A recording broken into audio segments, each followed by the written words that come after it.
ശക്തമായ കാറ്റിൽ കോഴിക്കോട് താമരശ്ശേരി ചുരത്തിൽ പലയിടങ്ങളിലും മരം വീണു. ചുരം ഗ്രീൻ ബ്രിഗേഡിന്റെ നേതൃത്വത്തിൽ മരങ്ങൾ മുറിച്ചു മാറ്റുന്നു.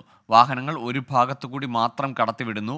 മിഥില ബാലൻ ചേരുന്നുണ്ട് വിശദാംശങ്ങളുമായി. മിഥില, കോഴിക്കോടക്കം ശക്തമായ മഴയുടെ മുന്നറിയിപ്പുള്ള സമയമാണ്. എപ്പോഴാണ് ഈ മരങ്ങൾ ഒടിഞ്ഞു വീണത്?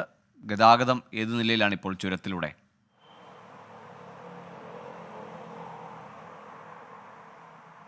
ഗോകുൽ, ഏറ്റവും പുതിയ വിവരം എന്നത് ഈ മരങ്ങളെല്ലാം തന്നെ അവിടെ നിന്ന് മുറിച്ചു മാറ്റിയിട്ടുണ്ട്. ഗതാഗതം ഇപ്പോൾ പുനഃസ്ഥാപിച്ചിട്ടുണ്ട് എന്ന വിവരമാണ് ലഭ്യമായിക്കൊണ്ടിരിക്കുന്നത്.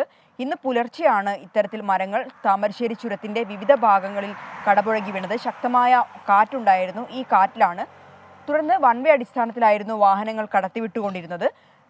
ചുരം സംരക്ഷണ സമിതിയുടെയും ഒപ്പം തന്നെ ഫയർഫോഴ്സിൻ്റെ നേതൃത്വത്തിൽ ഓരോ ഇടങ്ങളിൽ നിന്നായി ഈ മരങ്ങൾ മുറിച്ചു മാറ്റി ഗതാഗതം വൺ വേ അടിസ്ഥാനത്തിൽ കടത്തിവിട്ടിരുന്ന വാഹനങ്ങൾ പൂർണ്ണമായും പഴയ രീതിയിൽ ഇപ്പോൾ ആക്കിയിട്ടുണ്ട്. എന്തുതന്നെയായാലും മഴ മുന്നറിയിപ്പ് കോഴിക്കോട്ടിൻ്റെ സമീപ ജില്ലകളിലുമെല്ലാം തന്നെ നിലനിൽക്കുന്നുണ്ട്.